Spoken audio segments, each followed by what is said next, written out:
How insane is the left-wing media these days? And by the left-wing media, I just mean the mainstream media. It's the same thing. The Democrat media, the lib media, the journos. How crazy are they? Well, as you know, even their flagships, their most prominent and most beloved organs of propaganda over the New York Times or the Washington Post and so on and so forth, they no longer even really make a pretense of caring about free and open debate, of having multiple points of view. You can, as they found out, or as he found out, rather, be fired. You can be fired from your job as a well-established editorial page director at the New York Times because you publish an op-ed by a sitting United States senator, in this case from Tom Cotton. You can be fired for that just because they don't like what the op-ed said, when the whole point of an op-ed is, as we know, to give opposing points of view and different points of view on subjects. You can be hounded from your job if you're Barry Weiss at the New York Times as well, because she was hired to bring in diverse points of view, not just diverse people or diverse, skin color and ethnicity or anything like that. Not that kind of diversity, diverse points of view. And she was constantly ridiculed and under assault from her colleagues for doing her actual job. Not a surprise, right? Not a surprise. Okay. So she left. But are there any limits? I think it's fair to ask the question at this point. What are the limits? Will they abandon journalistic practices, core journalistic practices, source protection and other? Will they abandon those things in order to get at political enemies? Or because the woke mob demands it? The answer is yes. And will they abandon common decency, human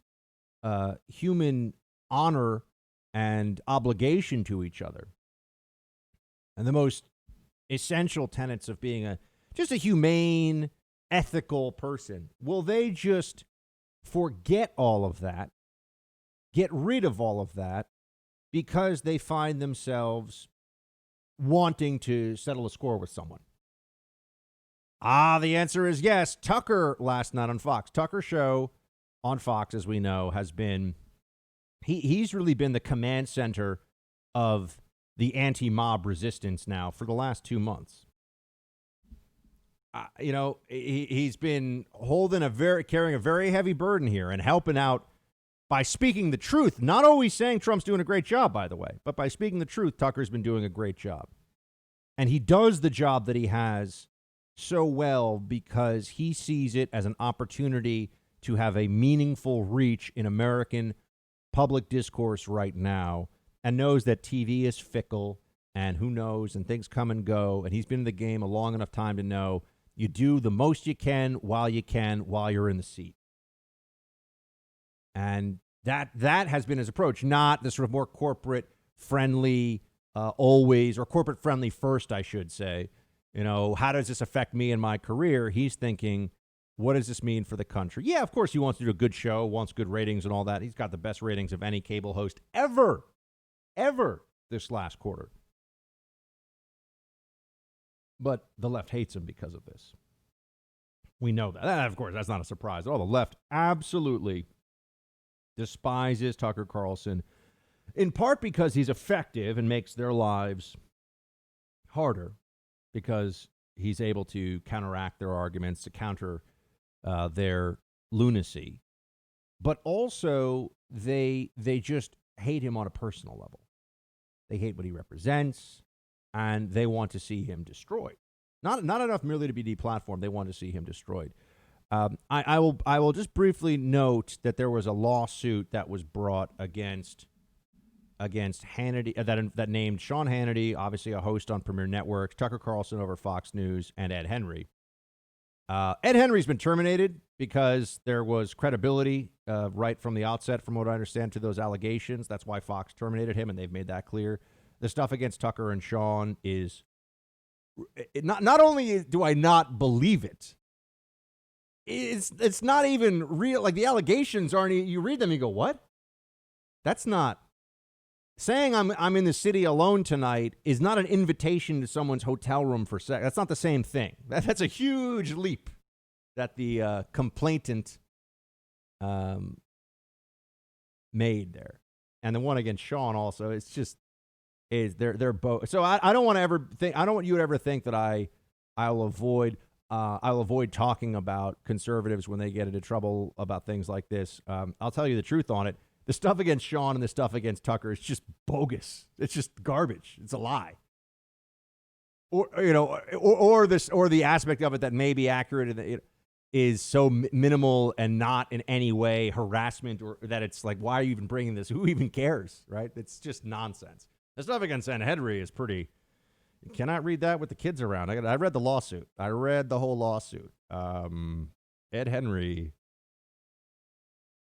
And the guy's got a history. So, and I will tell you this: I never celebrate. I never celebrate the downfall of anybody on our side in media. And I even am probably more. I'm probably more sympathetic to the other side, even when someone gets. It depends on what they did, but I feel like that's a basic part of all of us. That human sympathy you have for when someone's just getting, going through a really brutal time. You know what that's got to be like, and and I'll even tell you, I felt kind of bad sometimes for really going after Brian Williams. I mean, it was just too funny, and so I couldn't help myself. But when Brian Williams, I mean, that guy, he was going to be the biggest name in news. I mean, he was really close to being that guy, the man. And what a fall from grace he had. There have been others too. So I don't like to celebrate when other people. And, when other people are having a tough time. So I'm only referring to Ed Henry. Or Sean and Tucker are fine, and it's obviously, it's ridiculous. Like, the charge is ridiculous. Not even the charge. The lawsuit against them is ridiculous. It's nothing. It's nothing. It's a nothing burger with cheese against both Sean and Tucker. I don't even think they'll feel the need to respond to it. It's like, one day, like, they looked at me, and I thought that when they looked at me, maybe they weren't looking at me in a nice way or something. It's like that level of give me a break. But the Ed Henry stuff is, it's, you got to see that. You got to read it to, I don't know that Fox terminated him, and they had already given him one big, he had been suspended before for misconduct. So usually I don't spend time talking about this media stuff. It's kind of inside baseball anyway, but I can tell you this, they want to go after Sean and Tucker. The left wants to go after Sean and Tucker with everything they've got, and they'll lie about them and feel good about lying about them. They don't care. And then that brings me to what Tucker said on his show last night, which is what got me on this rant initially in the first place. That the New York Times was planning. Tucker had to sell his home. He lived in the D.C. suburbs, but the D.C. suburbs you can walk to from downtown D.C. Like, D.C. suburbs are not like in other places where there's real sprawl and you got to drive and it's far. So, an angry mob that's meeting in near the White House in D.C., they can get to the DC and they can get to Tucker's house. I know basically where he lived because it's been published, his old house. They can get there in 10 minutes. And it's not hard. So Tucker moved. They sold his house in DC, and he's moved somewhere else. And clearly part of this is the security. He's already had his, well, I'll let Tucker speak for himself on this one. But this is all to the mentality of, we're not talking about random left-wing website commentators now. We're not talking about like the psychopaths at the Young Turks or some of these, which are just bad people. Media Matters. I mean, just bad people, bad human beings who are nasty and petty and vicious and dumb. Work at these places. Media Matters. I go through a lot of them at the Huffington Post are horrible. So, and then these are people I wouldn't want to spend time talking to. I wouldn't want to be around. I wouldn't want anywhere near my life. On a personal level. Forget about even their politics. But the New York Times is just as grotesque and horrible as they are now. That's the real point here. And Tucker talked about this on his show last night. I want to share this with you. Here's what he said they were about to do. Play the clip. Since this show began almost 4 years ago, I've really tried not to talk about myself on the air or even use the first-person pronoun. The last thing this country needs is more narcissism. It's not very interesting anyway. People who use the word I a lot tend to bore everyone but themselves. But tonight we're going to make an exception to that rule. We don't have much choice. Last week, the New York Times began working on a story about where my family and I live. As a matter of journalism, there is no conceivable justification for a story like that. The paper is not alleging we've done anything wrong, and we haven't. We pay our taxes, we like our neighbors, we've never had a dispute with anyone. So why is the New York Times doing a story on the location of my family's house? Well, you know why. To hurt us, to injure my wife and kids so that I will shut up and stop disagreeing with them. They believe in force. We've learned that. Doxing Tucker Carlson. That's what the New York Times has been reduced to. Now, they claim that they weren't going to do this, but they also gave no more details. And, of course, they're going to say that, especially now that Tucker's called them out beforehand. Effectively, and he named names. He named who was involved in the story. So he knew something was up. Tucker had already had an angry mob outside of his house where his terrified wife hid in a closet and called the police. I got to tell you, I'm not married. I don't have kids. But even just the thought of that, or the thought of me ever having a family member who felt threatened because of what I do, the rage that conjures up from inside me is almost impossible to convey in words. And so I can only imagine. I cannot really feel, but I can only imagine how angry it should make Tucker that they would go after that people because of what he says politically, and he's commentating. He's not a public figure who has actual power in government, right? And because of his commentary, they would come after him and threaten him and his family in this way. That the New York Times would even consider this, and I'm sure they were going to do this. I have no doubt in my mind, based on what we know about the Times, what kind of a place it is, what kind of people call the shots there now, who really is determining what goes on at the New York Times. It wouldn't surprise me at all that this was the case. It just doesn't surprise me. I mean, I can't even begin to tell you the contempt with which there was a time when I first got into media and I thought, wow, wouldn't it be cool to just one day, just to kind of check off the box, to place an editorial in the New York Times, the Washington Post, one of these things. I thought about it. No, I don't care anymore. I haven't cared for years, but I view it as, it's not even, I don't think it's of it as a credential. I think of it as, I don't want to be a part of what's going on over there. I think it's grotesque. I think it's wrong. I think these people are a problem. I think you could even make the case, as the president has, that some of these mainstream journos are, in fact, the enemies of the people. I think that's increasingly clear. So I hope the New York Times does not endanger Tucker and his family, because publishing his address, I think what they were going to do, from what I understand, was talk about where he lives in some small town with less than 1,200 people. And from there, you think it's hard for the activist to figure out exactly where he is? I have a friend in media who, he doesn't even want people to know. He doesn't want anyone to know what state he lives in. He's in conservative media. Well, and if you even mention it or anything else, he's like, hey, can you take that out of the segment, or don't tell anybody. Doesn't want anyone to know what state he's in. And he's not the first person that's told me that. That's what we have been on the right reduced to now. Not only do we have to worry about the cancel culture and the firings that come from the outrage mob of dishonest idiots that are always, it's racist and sexist and all this other stuff. We have to worry about that. We also have to worry about our actual physical safety. No liberal journalist has to worry about that. They all complain about how Trump is worse than Hitler and, oh my gosh, and fascism. They're not worried about their safety. Conservatives don't show up outside of liberals' homes and threaten their wives and children. We don't do that. Libs do that. It's just not the same thing. Our sides are not the same. We are not equal in this regard. They are less than. The libs, the Democrats, are less than when it comes to this. We just don't do it. There's no equivalence. You don't have conservative mobs screaming at people in restaurants in front of their families because they don't like their politics. You don't have conservative mobs showing up outside people's homes because the mob is of the left. I still think, look, Coulter's best book, and she's one of the very few, Coulter, Hitchens, only a few people I've really read all their books. Her best book, in my opinion, is Demonic. Really just nails it. What is the Democrat Party? The Democrat Party is the mob, and the mob is demonic. The mob has no morality. The mob has no decency, has no core of ethics. It just is the rage, the emotions, the anger, all pooled together. That's what the Democrat Party is today, my friends. We see it in so many ways every day.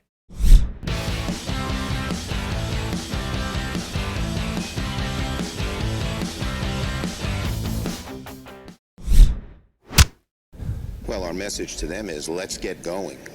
It's over 60 days since the House passed the HEROES Act, which is a strong, bold, and comprehensive proposal to deal with the greatest crisis, the greatest health crisis we've had in 100 years, the greatest economic in 75. And as you mentioned, Allison, the Republicans don't even seem to have their own act together. It's hard to negotiate when the president says one thing, Senate Republicans say another, and many of them are divided. So we hope they're going to be unified and present something to us in detail, because up to now they've been dithering. They've wasted 60 days as the crisis gets worse and worse and worse.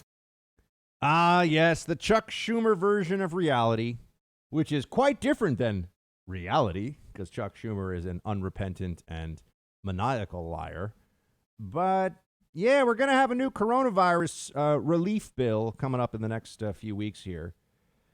I don't have all the well, we don't know what all the details are yet. It's going to be a few $1 trillion. It's going to be trillions more dollars. I have to wonder, when do we think that there's a real problem with the spending that's going on? I guess we'd say we have no choice, but I remember when the national debt was a cause of real concern, and now it's like we're seeing how far we can push the national debt before it just implodes the whole economy. I know no one wants to hear that right now, but I do think, I don't know why we no longer have to worry about that. No one even talks about it. The one big change that I did see is that you're going to go from $600 in the federal insurance on top of your state unemployment insurance. $600 is going to be changed to to $200 of additional. Because what they really don't want are people who make the understandable economically sound decision for themselves of, oh, why am I going to go to work if I'm going to make more money staying home and not going to work? And that is certainly the case. The doorways that have been opened here for let's be clear about this: modern monetary theory and universal basic income, and the most all-encompassing, sweeping government spending and redistribution and socialist programs. I know we're still just trying to get through this virus and trying to get through the election and see what happens, but this whole situation is a socialist's dream, my friends. It is, and we're gonna have to deal with the consequences of that for a long time. But I know for now, let's see. Let's see if we can just get to election day without the economy imploding. Let's hope.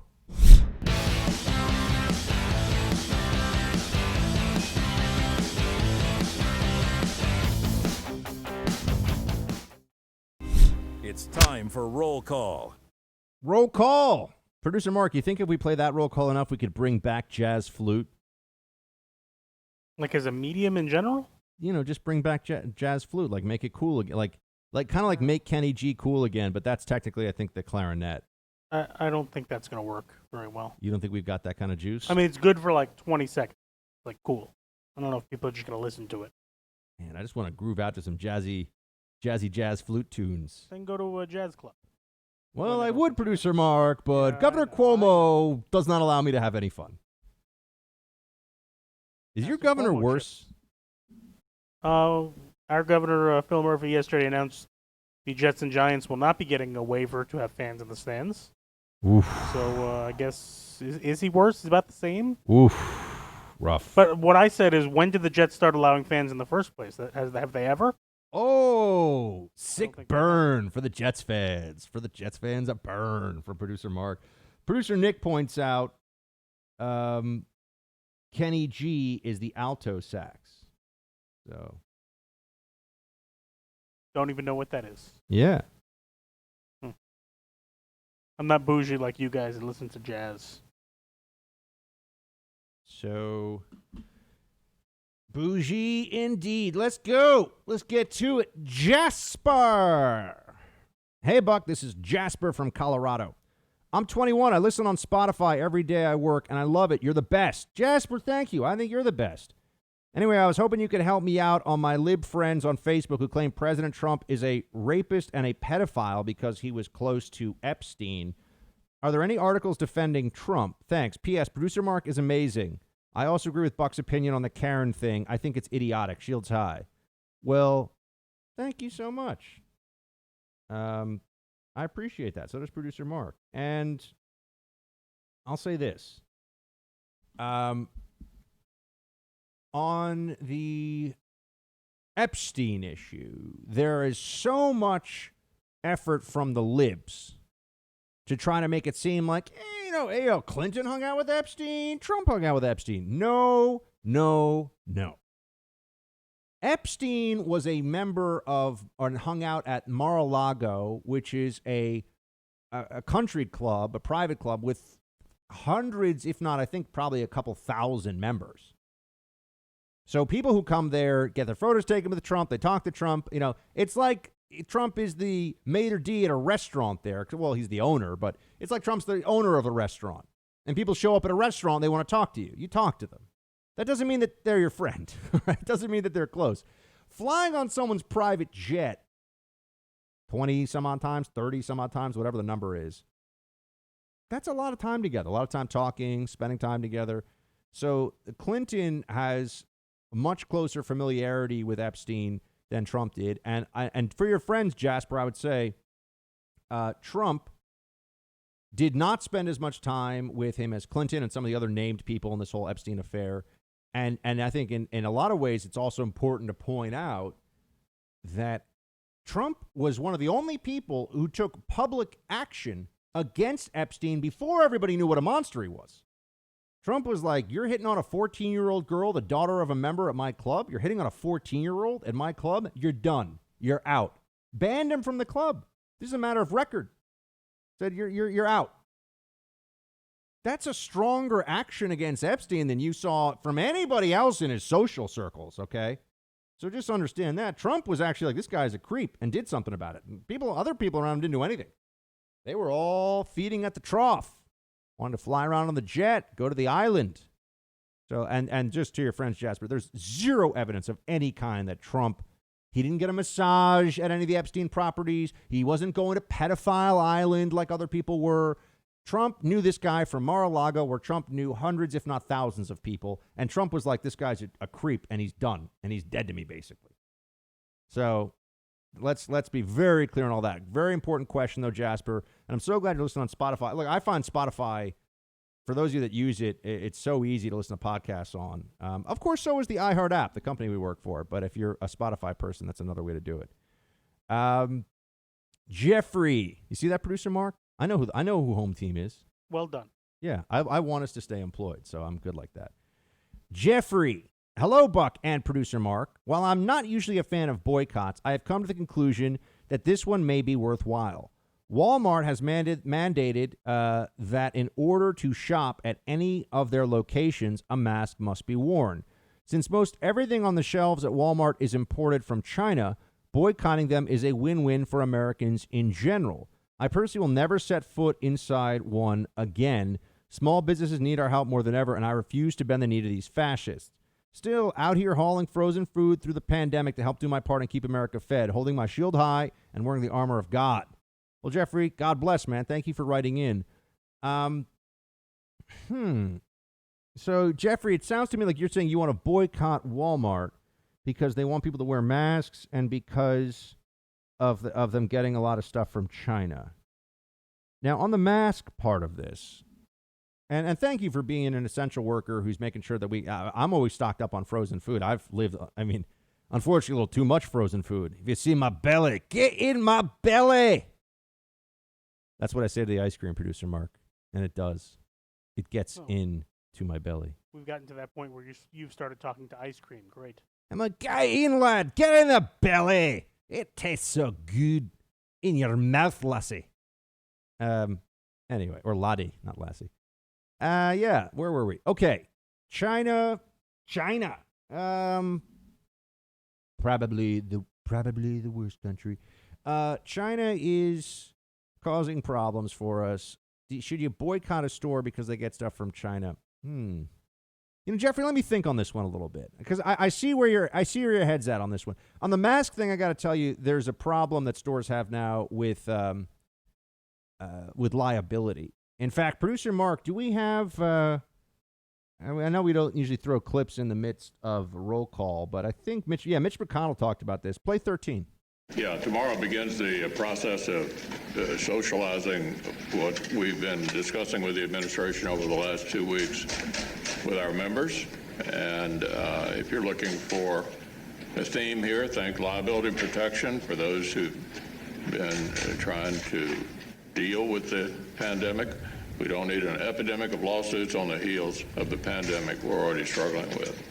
Kids in school, jobs, and health care would be the theme of the proposal that we hope to come together and present to our Republicans. And then, as the Secretary of the Treasury indicated, obviously you can't pass the bill in the Senate without the Democrats, and we'll begin to talk to them as well. I just wanted to note what he said. There's a lot of information there. Hopefully you found some of that interesting or worthwhile. But when he says about lawsuits, we live in a very litigious society. People sue people all the time. And that increases the cost of doing business, increases the risks and costs of everything.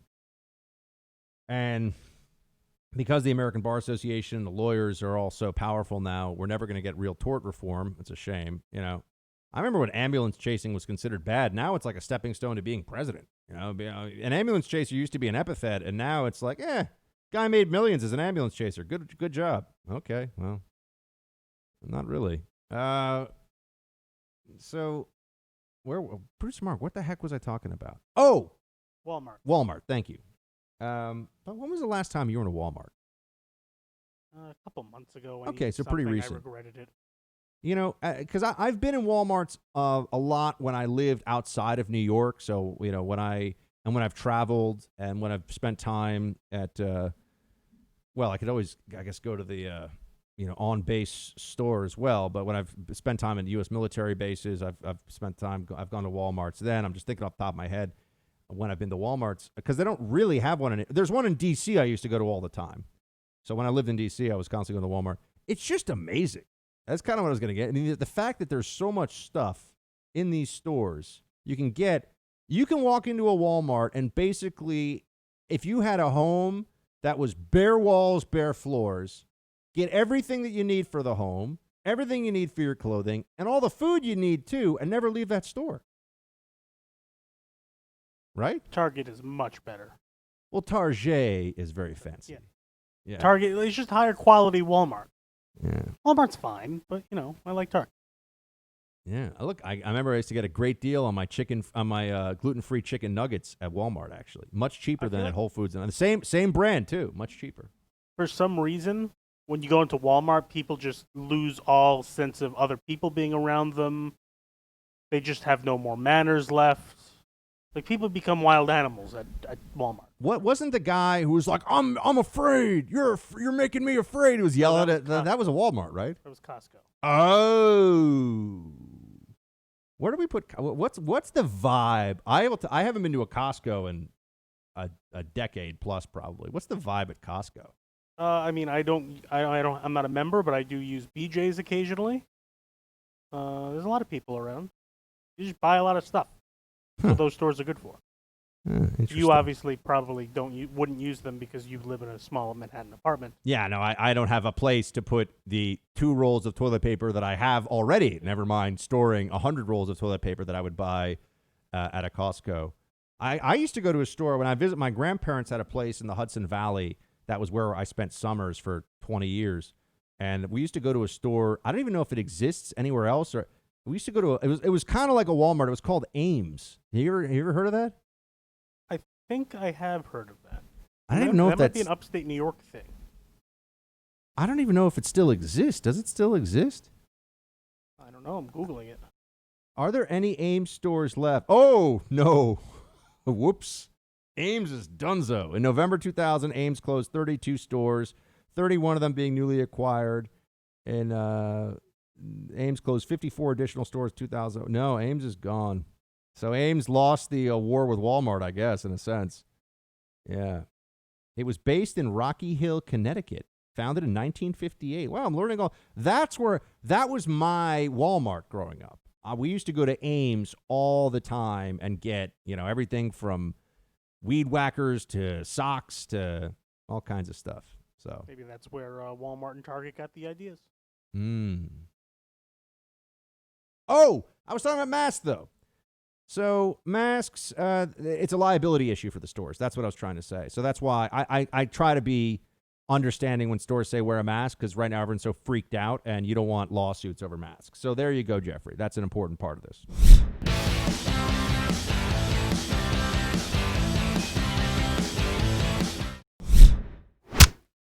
More roll call coming to us courtesy of Tim. What up, Buck? You're killing it with your character voices, man. I love it, especially your German guy voice. Hello, guten Tag, Tim. Very good to hear from you, yeah.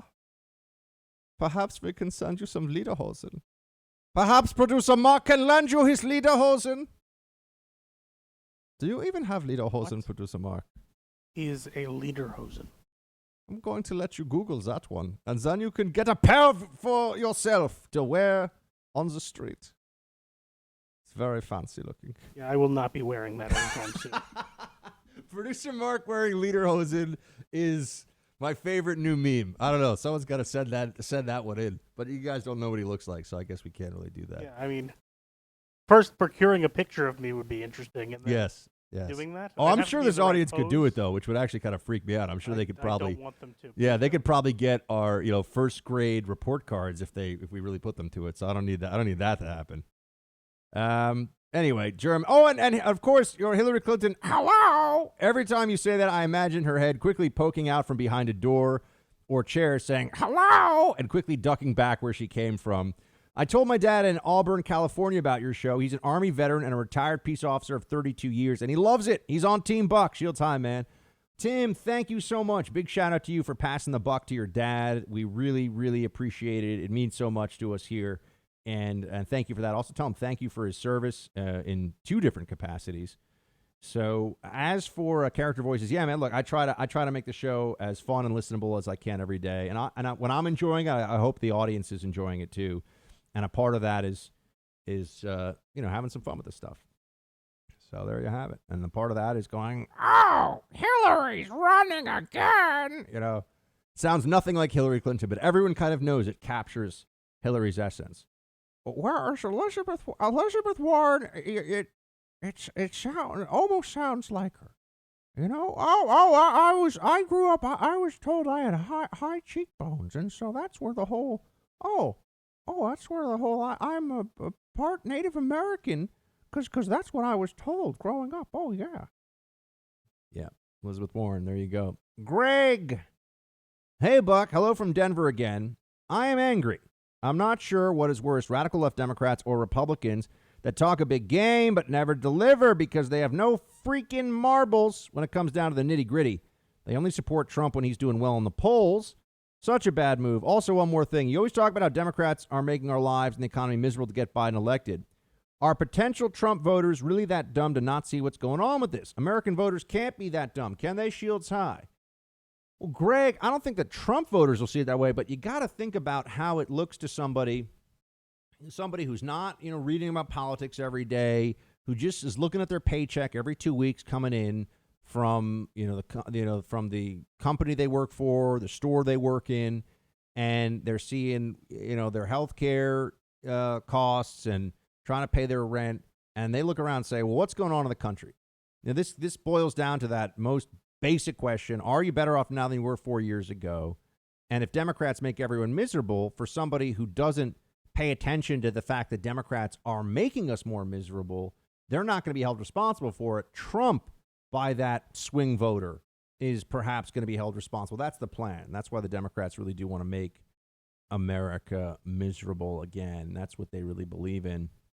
And I think you're completely right about Republicans that only support Trump when he's kicking butt and unstoppable, and now a lot of them they haven't turned on him. That's not true, but they're sitting on the fence a bit. They're wondering, what's the new establishment, what's the new order going to be if Trump loses? I don't want to go too all in on the Trumpster right now, especially when the left is looking to just rack up the cancel count, so to speak, against us. Oh, well, we got more roll call, but we got to get to it tomorrow. Make sure you call in 844-900-2825. Leave us a voicemail. Producer Mark loves that. Pass the buck to someone. Check us out on bucksexton.com. More tomorrow. Shields high.